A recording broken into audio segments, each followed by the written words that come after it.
身为一个全台走透透、深入体验在地客庄文化的背包客，今天我要造访台中的东势。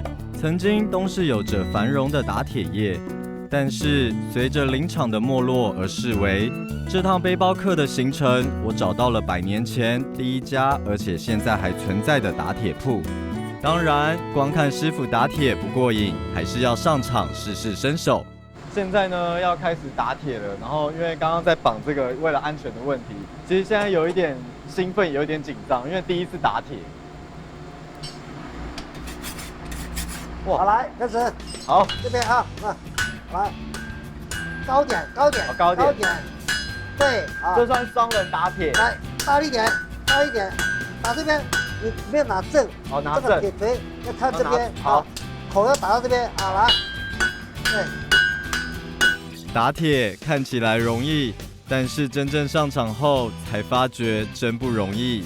刚刚那个鲜红的铁啊，要这样打过之后啊，它才能把它塑形。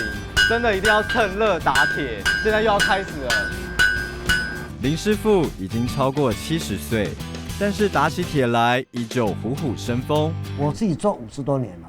50多年？对，我16岁就做到现在，祖父那时候传承下来的。哦，是从祖父那时候传承。父亲，我第3代。那时候来这边的客家人啊，都是做什么产业比较多啊？大部分是造林业比较多啦。造林业，那这个竹业啊。竹业，那打铁业呢？打铁业是蛮多的哦，也蛮多的。你们最早期有10多间，这边10多间，街上就10多间，乡下的话这零零落落还有好几间。东势由以前全盛时期的20几家打铁铺，到目前仅剩下林师傅他们家的100年老铺。过去的往事在林师傅的谈话中散发出淡淡的忧伤。那现在老师接手的打铁业啊，跟以前有差别吗？有，工作形式不一样啊。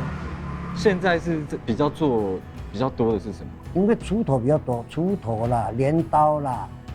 那现在有想要传承给下一代？有想，不过这个要靠机缘哈。刚刚听完老师的故事啊，就发现老师非常的坚持在这个打铁的行业。那虽然现在后继无人，但是我发现大哥的热情还是依旧没有熄灭。而且刚刚学到了一个道理，就是打铁趁热。那我们师傅呢，依旧还是趁热在打铁。